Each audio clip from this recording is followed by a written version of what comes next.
Welcome back to the Execution Over Hype podcast. I'm your host, John Turns. Today we're stepping into part 2 of our 3-part series with Devansh, co-founder of Irys. After tackling production reality in our last episode, we're turning our focus to reasoning, accuracy, and trust. We're dissecting the critical difference between surface-level task automation and true reasoning infrastructure, mapping out where enterprise teams must draw the line between autonomous execution and human-in-the-loop oversight, and confronting the ultimate question: when an AI system makes a high-stakes blunder, who actually carries the liability? Let's get into it.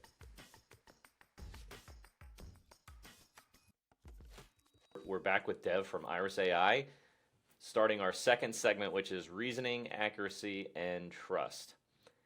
So, Dev, legal AI is often marketed as automation, but you talk about reasoning infrastructure. What's the difference and why does it matter?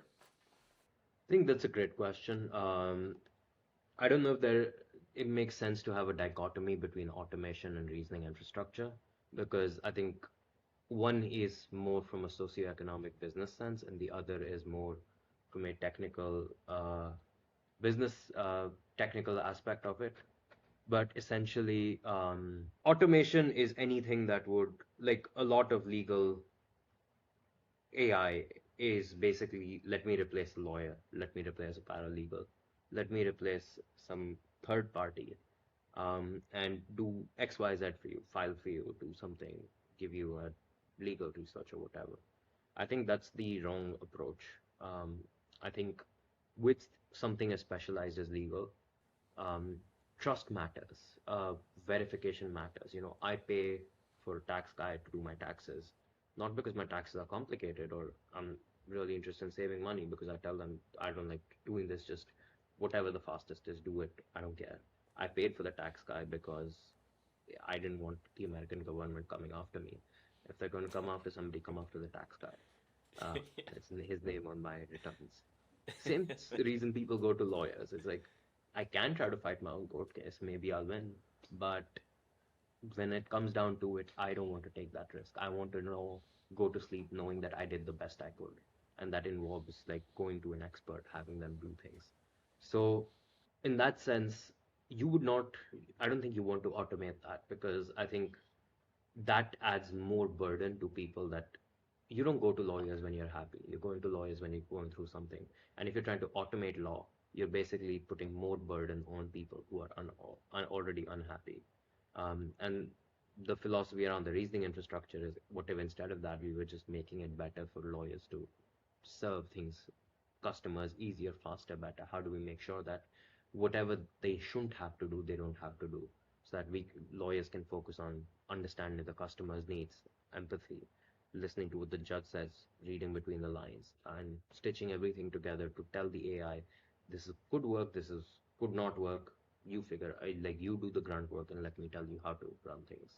And I think that that's important too when we're talking about, again, the automation in terms of the process, right? Versus, the reasoning side of things of saying, hey, I'm replacing this expertise that I'm paying Mm, for, right? Because I don't want the personal risk.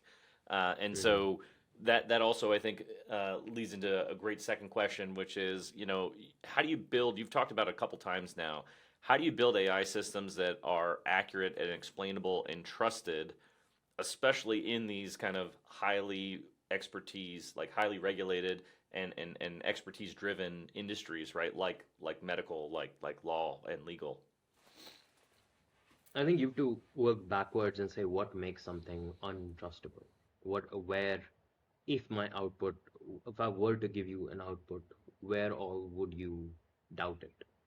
And you work backwards from there. You can doubt it in a few ways. You can doubt the way it reasons through things. You can doubt the fact that it is the things it has are claiming the things that it's claiming. You can doubt the very existence of the facts. And those are three. Hallucinations are not a real thing. I think it's, I don't like that as a concept because it groups together three very different kinds of information theoretic errors, which is the three that we broke down. You can have a fake case law. What is much worse, and like almost no legal AI system even talks about this, because they don't know how to solve it except for us, is you can point to a real case and have it be a completely useless one for the argument you're making. Because that case, the context there is in agriculture, and it just had a few words that your RAG or whatever else picked up, says this is a real case, and you're trying to apply it for commercial law. Like that, they have no bearing whatsoever. But because people don't realize this stuff, they'll just build these systems, see the case law is real, a few words match, we're good to go. But that you cannot have. And finally, at a much larger philosophical level, you want to know why this and not that. Why are you saying argue this, argue like sue this person versus try to settle? What are the decision points you're considering? So like that's the really the meta level that encapsulates this. So if you can make each of these, if you can address each of these sources of ways, you have it. With Iris, first off, like everything we claim, you have inline citations. You can check exactly if you've uploaded documents where in the document we're calling. With websites, you can't really, we have the quote from the websites or from like legal cases, etc. You don't own the website, so you don't directly want to jump there, but you'll directly be able to see in 5 seconds that this thing exists, this claim exists, it's applicable, this is why it's applicable. So that addresses really the first concern of fake cases and a little bit of the second concern. The larger are about aspect and strategy. Again, what we think about is our AI simulates 100 different things at once. It's going through multiple chains of work. It's doing this. How do I simplify this to my user? Give them what the most important operating decision is, so that when they're looking at what the AI is doing, because like on average our system might take 2, 3, 4 minutes for a complex query, can go up to 10 minutes. So there's no time limit, but I'm saying that's about the distribution range. So you're sitting there for those 5 minutes. I don't want you to be like Claude, where you just zoned out and it does some thinking, bamboozling, whatever, and it gives you an answer. Instead, it should tell you, okay, I've reasoned through this, I researched this, I found this. Let me, this is how I'm updating my case law strategy. When you start to do that, then the user can get involved, and the user either they're going to look at the AI and say, I love this strategy, nothing to do, just draft it, or they'll come in and they steer our AI. They say, I really don't like the way you're going here. Please focus on this instead. Or I love the way you're doing this, but instead, what if we were to take a more global view? Give me all of the, tell me how this is handled across jurisdictions.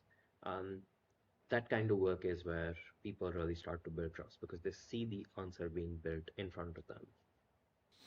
Yeah, I think that those highlights are really, really important too, because you brought up a really great point in terms of how RAG is used on internal documents, and again in the advent of case law, right? We're talking about hundreds of thousands of external documents related to cases, and so that taxonomy and the context of that taxonomy, I think a lot of people don't quite understand whether it's applied to the legal side or others. I don't think they quite understand how AI does its reasoning. And so, to your point, you could reference you could reference a case law that's tied to land ownership, let's say, but that has nothing to do with the context of a particularly separate corporate law case, right? It's getting the context confused, even though the taxonomy is quasi aligned. And so, again, these are just some things that over time, AI and humans or us as developers probably will come up with better ways to tackle. But in the interim, again, I think it's a real challenge. I think it's great, and you hit the nail on the head in terms of building that context of this is how I'm going through it.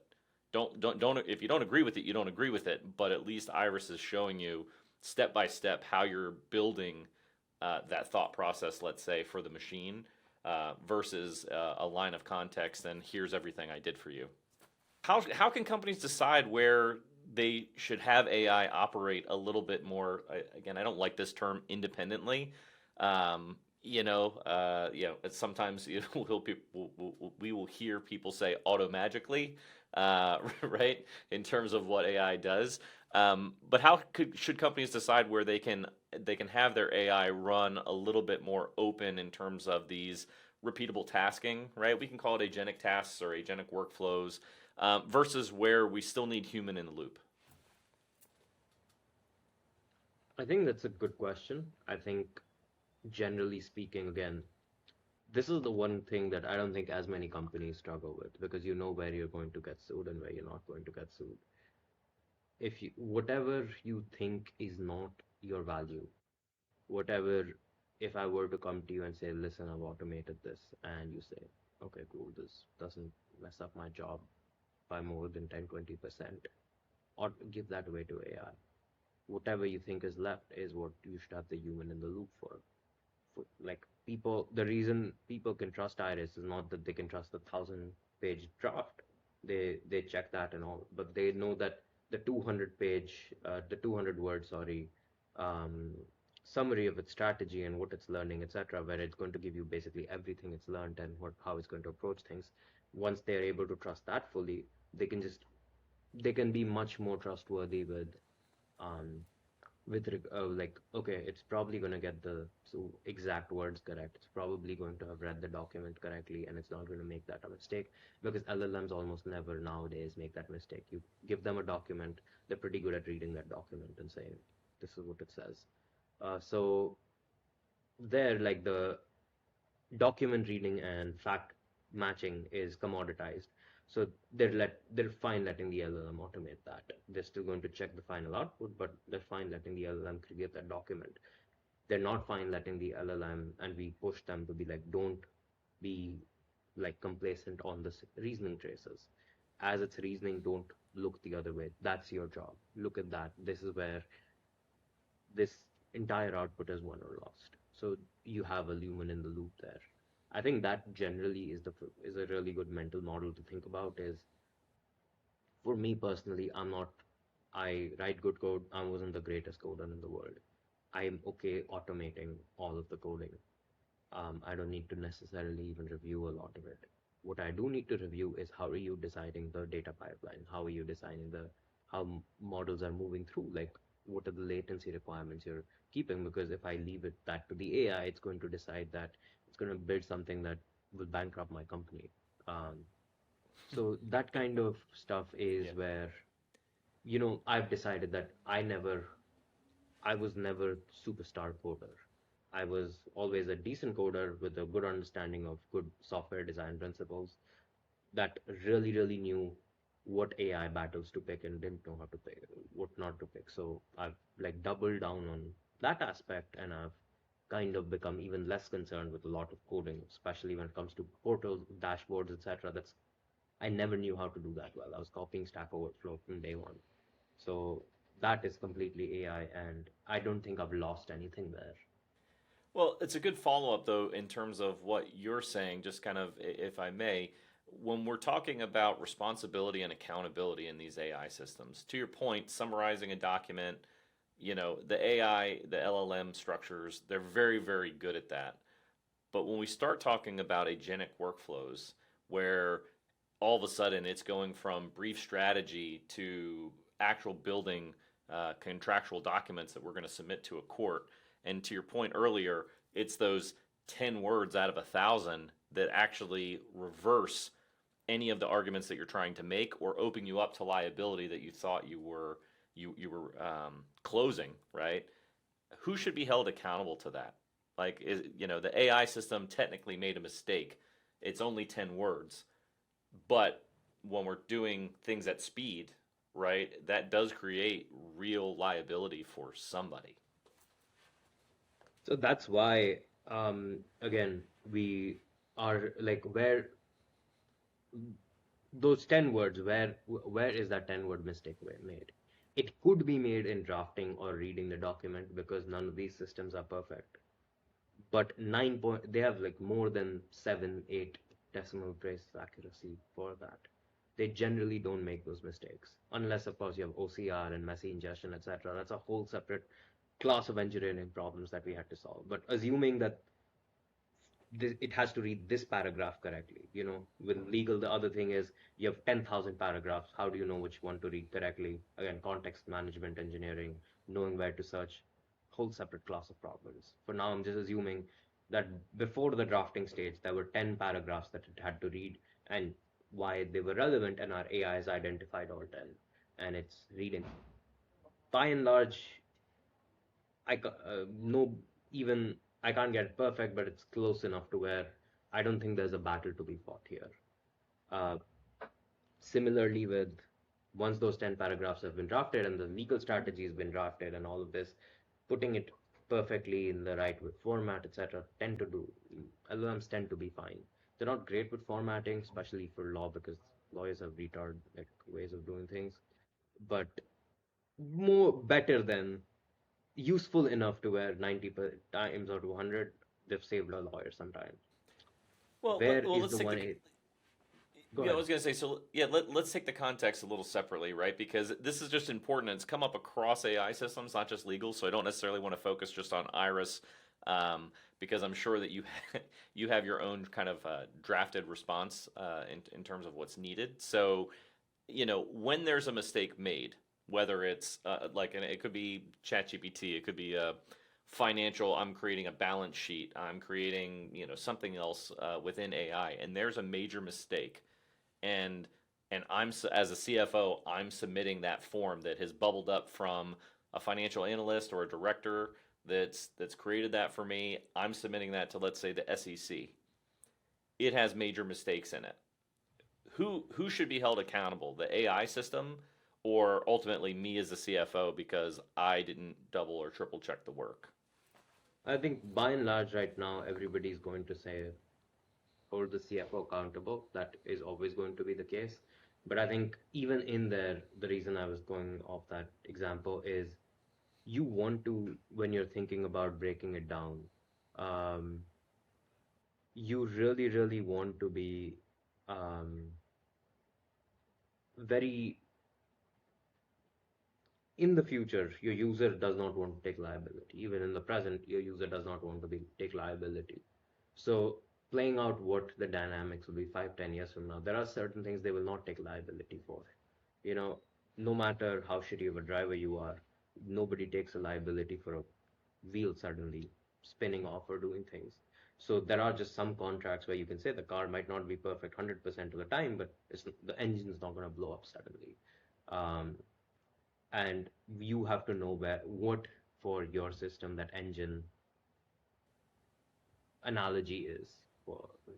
So I think over there, people will always take liability for whatever you will say. I'm charging you $100 for. In the case of legal or finance, that's judgment. Nobody will take there. Probably 5, 7 years down the line, a form hasn't been filled out the right way. You will start seeing AI companies get sued for that because at that point, people will say this is not what our value add is, and this is where you guys have to be reliable beyond like 99.999%. So I'm guessing Sure. like once regulation gets involved and once like audits get involved, you will start to see the split of some things where the AI company is liable, some things where the user is liable. That wraps up part two of our series with Devansh on what it takes to build AI systems that enterprise teams can actually trust in high stakes regulated environments. In our final episode, part three, we're shifting gears from system architecture to raw execution, building through the hype. Devansh opens up the playbook on how he bootstrapped Irys to $1 million in annual recurring revenue in just 7 months without relying on market fluff. We'll break down what founders and enterprise leaders need to stop doing immediately, separate real AI capability from pure marketing noise, and give you 3 concrete steps your organization can take right now to move beyond AI experimentation and start shipping production grade systems. Make sure to hit that subscribe button, like the video, and turn on notifications so you don't miss the conclusion to this series. Until next time, I'm John, out.